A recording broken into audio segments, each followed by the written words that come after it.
So Evie here has cut her pastern somehow. It's just a flesh wound. It's not severing anything major, but it is fairly deep. It's been a few days now, probably about 5 days now. So I've just been putting compression bandage on it. So I just want to make a video on how I do that because I think it's something that's quite useful to know. So that if you need to prevent swelling, especially if it's on the leg, if you've got a cut from a fence. I think she's put this foot through a fence. So it's just a handy thing to know how to do. So I'll walk through how I treat this. So firstly, I've been putting Manuka honey in there, so that's really good for these kind of wounds. I put a fair bit in there. And that tends to help it best, I find. That's the best sort of treatment for the wounds like this. So once you've put some of that in there, or whatever your choice of ointment is, just cover the wound with gauze because you don't want the cotton sticking to the wound. And then what we're going to do is just get the cotton wool. You can buy these big rolls of cotton.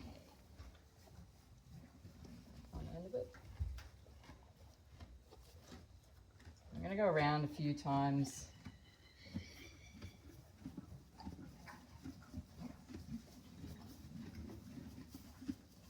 That's pretty good there. So for this particular wound, because it's on the pastern, I'm going quite low down. And I'm going to wrap the hoof as well. If it was in the middle of the leg, you'd just wrap and keep the outsides open, the top and bottom open. But for this wound, I want to keep it as low as I can get it, pretty much. So once that's on, good thing Lizzie's such a good girl, letting me do this without moving around. Then you're going to get your vet wrap. And the first one I do, it's just sort of to hold it there. But what you want to do is have quite a bit of pressure on that, a fair bit of pressure. That's what stops the swelling, so that's the compression for it. Just going to get her to pick her foot up. So because this is so low, I'm going to wrap the hoof as well and just to anchor it down because I don't want it slipping, I don't want it rolling up around the pastern there. So just anchoring it to the hoof, and then I'm going in with the compression. Remember to unwrap your vet wrap and then use it to whatever tension you want. And I'm just going to leave the top of this cotton sticking out. I'm not going to wrap it above the cotton.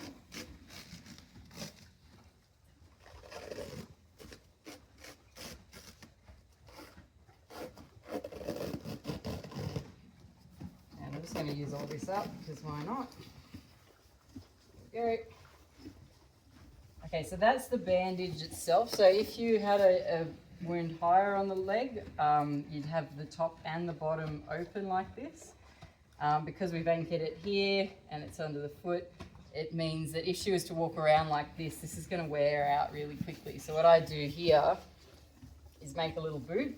So these are like the boots that I make for abscesses, which I will make a little video on. Abscesses or anything you could need a boot for. These are super handy. So just cloth tape, firstly, and setting out a little sheet of it. So you're just overlapping it about a third down of the way down the tape, so it's not going to come off. Always put something there so that it holds it down, otherwise you're in for a bad time.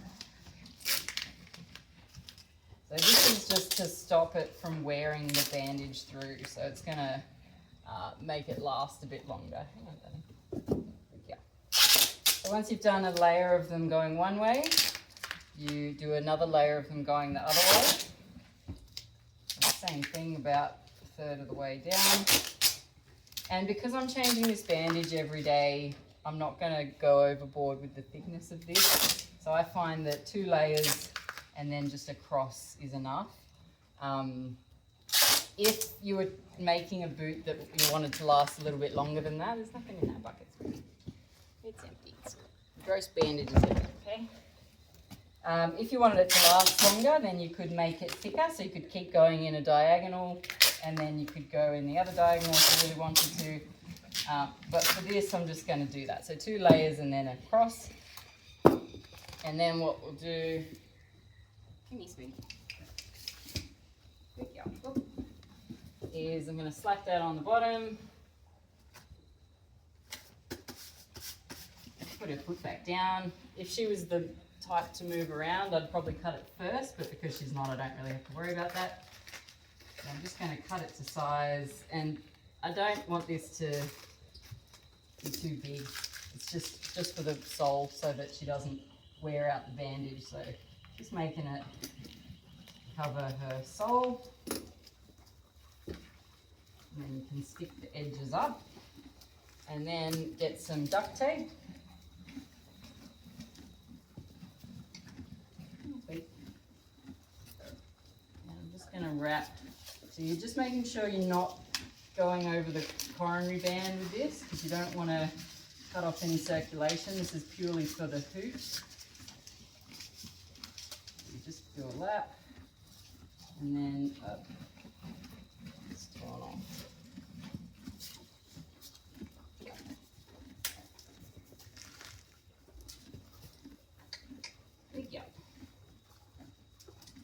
And then just cover the whole thing in duct tape so that it's all enclosed, and that just helps it hold on a bit better.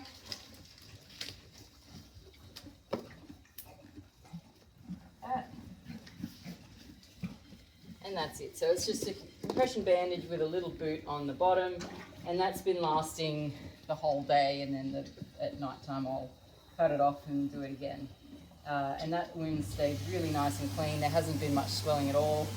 So I'm quite happy with how that's going. Starting to get some of the proud flesh, which is a problem that we'll have to deal with a bit with this kind of injury on the lower leg. But yes, this bandage has been very useful, and it's a good thing to know how to do.